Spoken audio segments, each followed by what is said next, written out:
Wednesday, June 3rd, and you are looking at a live view of Falcon 9 as it awaits its 9:25 p.m. Eastern Time launch from Cape Canaveral Space Launch Complex 40 in Florida. Hello from Spacex headquarters in Hawthorne, California. My name is Jesse Anderson, and I'm a lead manufacturing engineer here at Spacex. You're watching a live webcast for our 8th Starlink mission and our 9th mission this year. To date, we've launched over 420 Starlink satellites to orbit.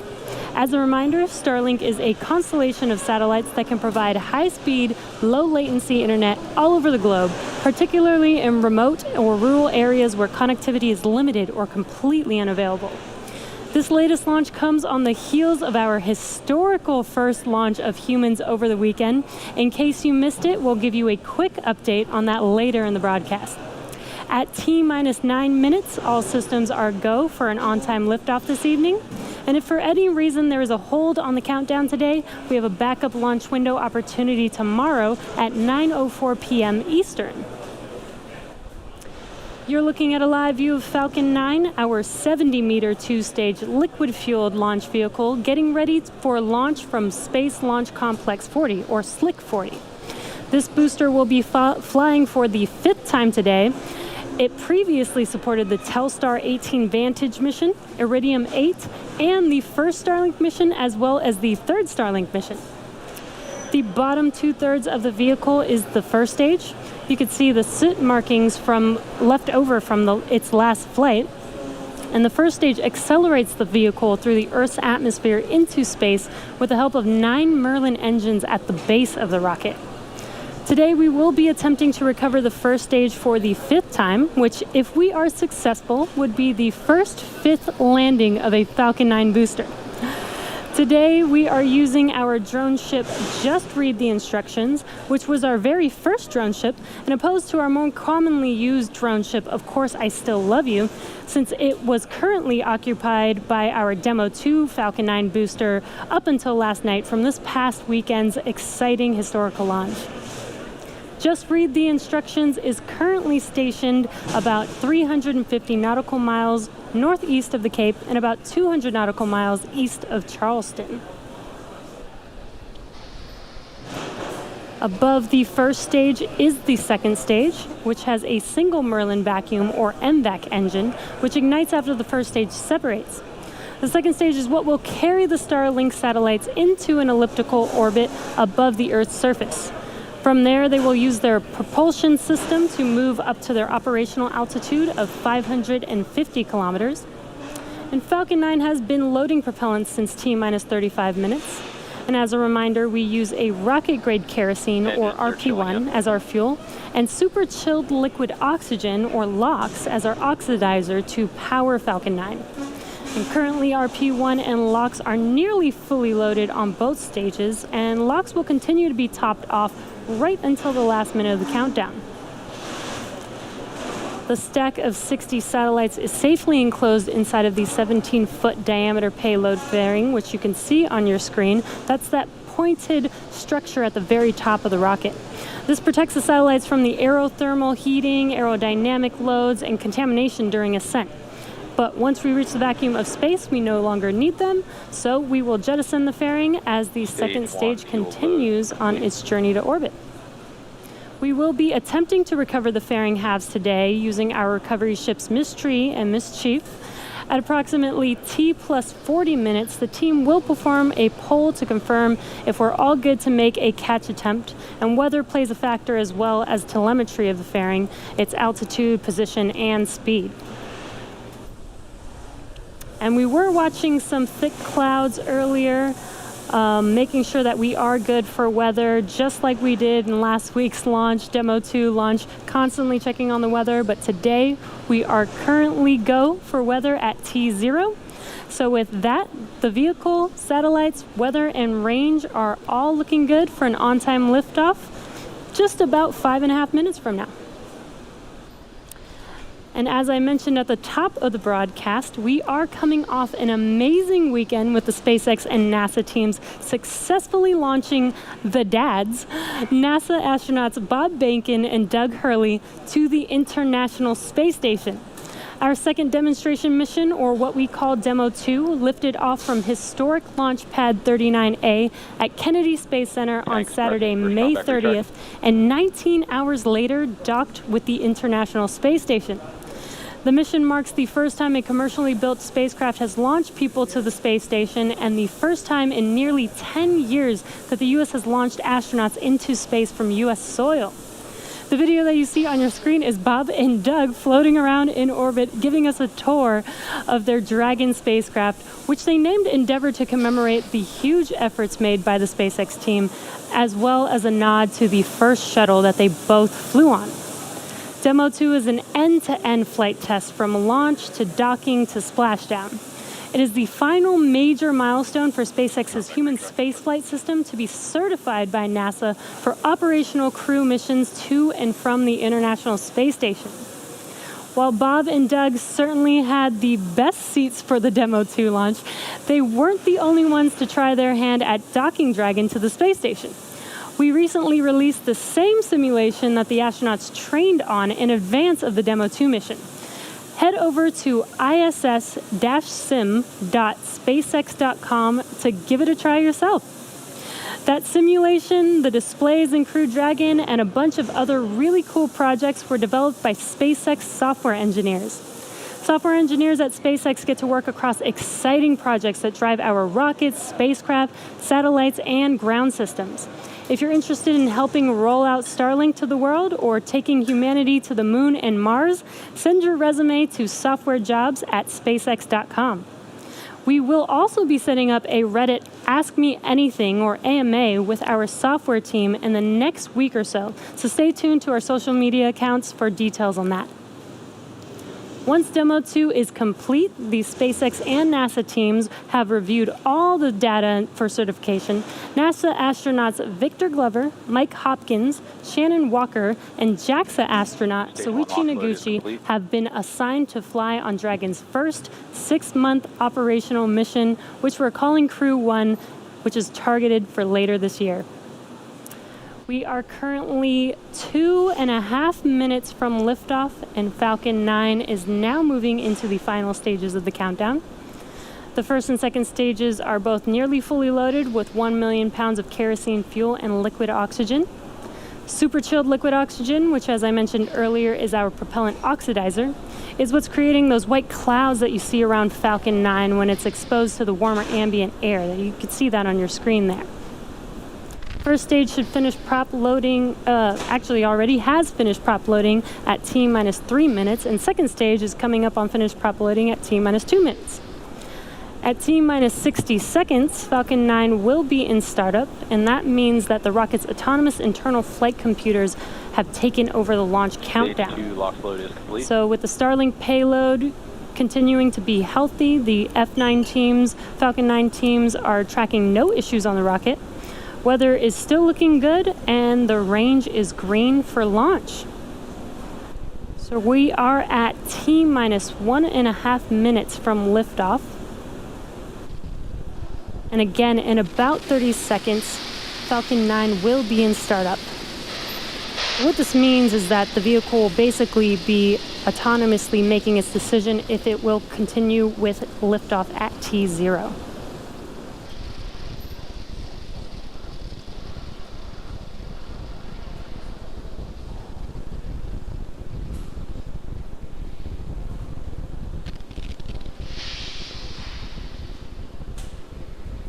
Falcon 9 is in startup.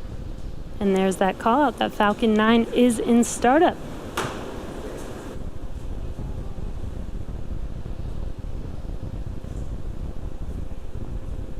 Go for launch. And at T-45 seconds, there was that call out for go for launch. Again, that was the Falcon 9 rocket making that decision autonomously. Now we are T-30 seconds from liftoff of our Starlink payload tonight. So let's listen in and watch liftoff.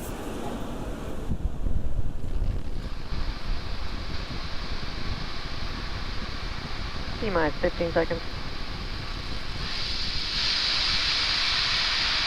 10, 9, 8, 7, 6, 5, 4, 3, 2, 1, 0. Ignition.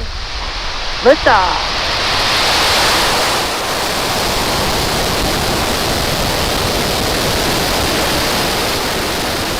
Falcon 9 pushing down range.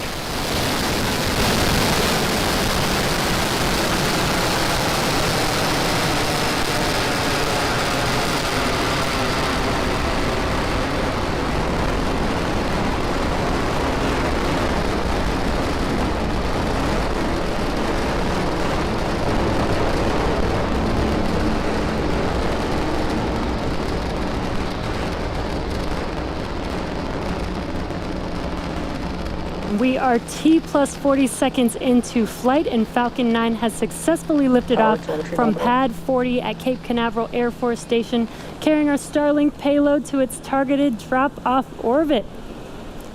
Moments ago, we did throttle down our engines in preparation for max Q, and that is the maximum aerodynamic pressure, which is the largest Vehicle structural supersonic. load that the vehicle will see. That's coming up here in a few seconds. Max Q. And there's that call out that we have just passed through max Q. In about a minute, we will have 3 events happening back to back. The first of which will be main engine cutoff, or MECO. This is where all 9 M1D engines shut off to slow the vehicle down in preparation for the second event, which is stage separation. Stage separation is where the first stage separates from the second stage, with the first stage starting to make its way back to Earth for landing, and stage 2 continuing on its journey, with the third event called SES-1, or Second Engine Start 1. And that's where the MVAC engine lights up on the second stage and propels the second stage along with the Starlink satellites to its drop-off orbit. We are at T plus 2 minutes and 5 seconds, so we're just about 25 seconds away from those 3 events. Again, that is MECO, stage separation, and SES-1, or Second Engine Start 1.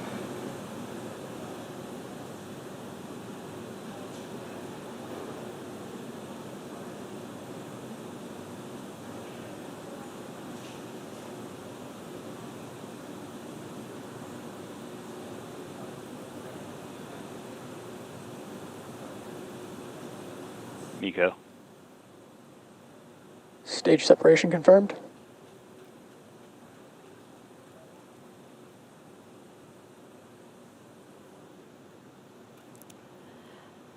And there you can see on your screen, on the left screen, we had main engine cutoff and stage separation. On your right screen is the second stage MVAC engine lighting up, glowing bright red there. And it is a bit dark on the East Coast, but you can see on your left screen that first stage, those grid fins are deploying. And on your right screen, we have fairing deploy coming Fairing up here. separation confirmed. And there is that confirmation of fairing deploy. Now let's see if those fairing halves can be recovered by our recovery ships, Mystery and Mischief today. Again, we won't have that live. That will happen around T plus 40 minutes, so check in with our social media accounts for updates on those fairing halves.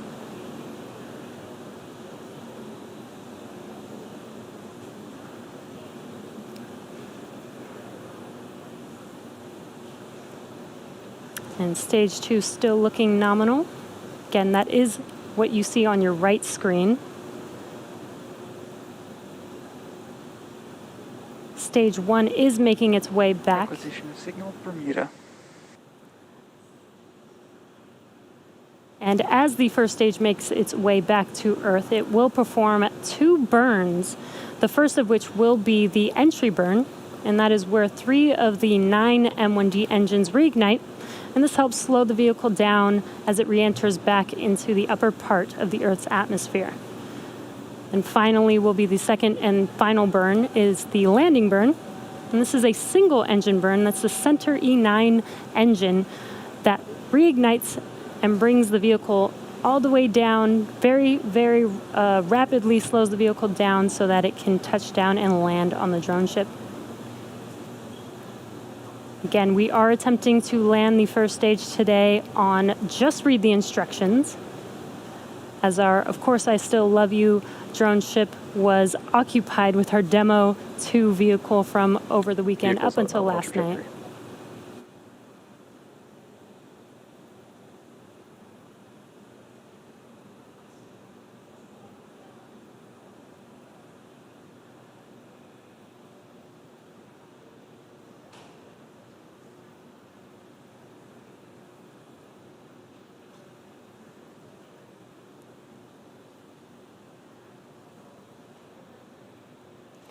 We are at T plus 5.5 minutes.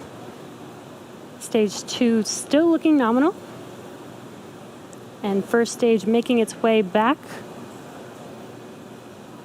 That first burn, that entry burn, will be coming up in about a minute from now, around T plus 6 minutes and 45 seconds. And that entry burn will last about 20 seconds long. Again, that is to slow the vehicle down as it re-enters back into the Earth's atmosphere.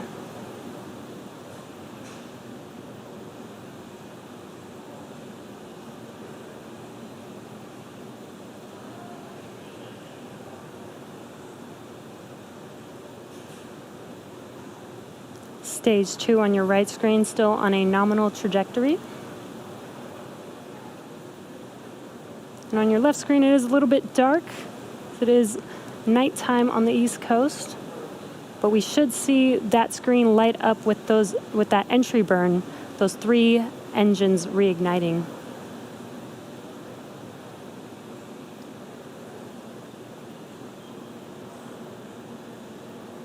Stage 1 FTS has saved.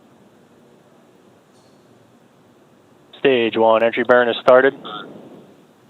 And there you hear that call out, as well as a visual confirmation that those engines have reignited.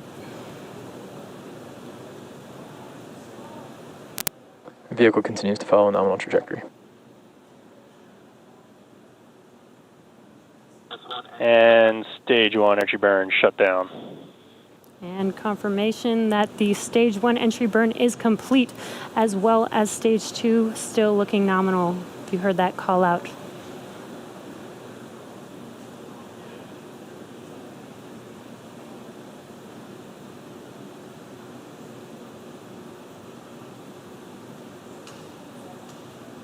Coming up next is the landing burn around T plus 8.5 minutes, around 8 minutes and 24 seconds.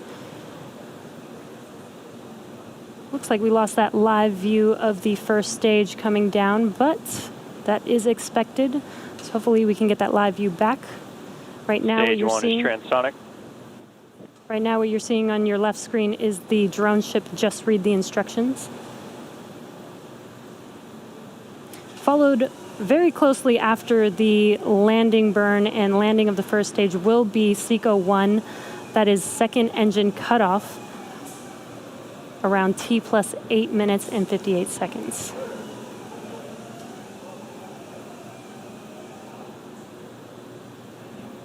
Stage 1 landing burn has started. Terminal guidance.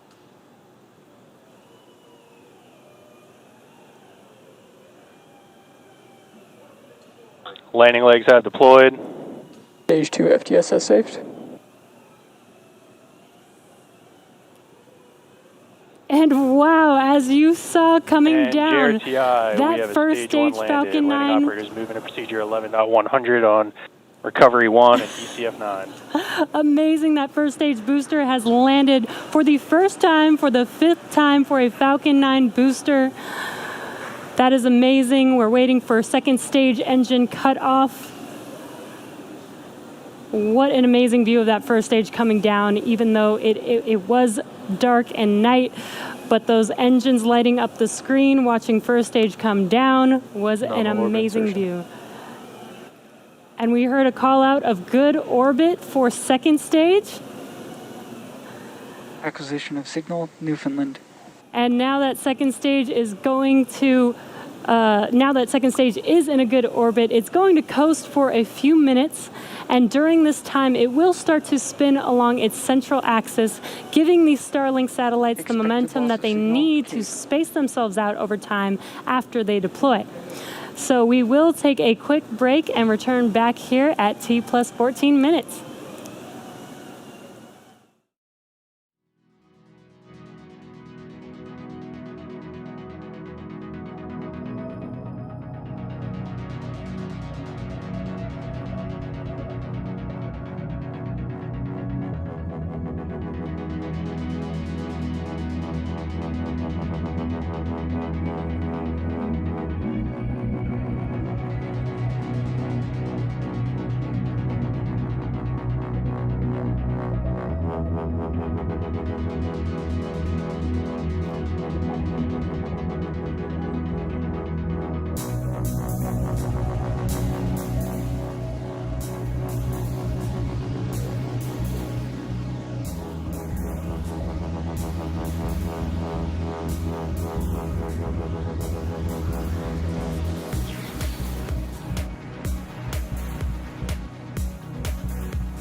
Welcome back to the webcast for Starlink. So far we had an on-time liftoff tonight. Stage 1 successfully separated from Stage 2 and made its way back to land on our drone ship. Just read the instructions, which was the first time a booster has landed for a 5th time in SpaceX history. So very exciting. Stage 2 is still nominal. And now we are coming up on deployment of the Starlink satellites shortly here in about 40 seconds or so. And we firmly believe in the importance of a natural night sky for all of us to enjoy, which is why we have been working with leading astronomers around the world to better understand the specifics of their observations and engineering changes we can make to reduce satellite brightness. One measure we're taking to accomplish this is by adding a deployable visor to the satellite to block sunlight from hitting the brightest parts of the spacecraft. Now let's listen into that call out for payload deploy.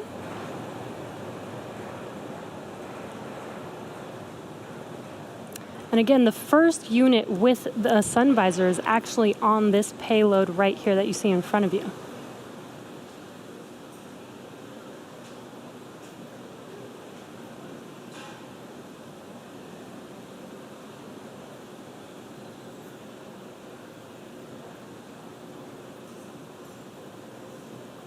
Payload deploy confirmed. And there is that confirmation. We got a live view as it was deploying from the vehicle. Those Starlink satellites are making their way, separating from second stage right in front of you right now. Shortly, they will deploy their solar array, and over the next few days and weeks, they will distance themselves from each other and use their onboard ion thrusters to make their way to their operational orbit. And also, just to note, tomorrow is June 4th. That was actually the anniversary of our first Falcon flight. 10-year anniversary of our first flight, so very exciting time. First Falcon 9 flight, so very, very exciting times. And that brings our webcast to a close. Follow our website and social media platforms for updates on our next missions and milestones. And as the work goes on to build a better, more exciting future,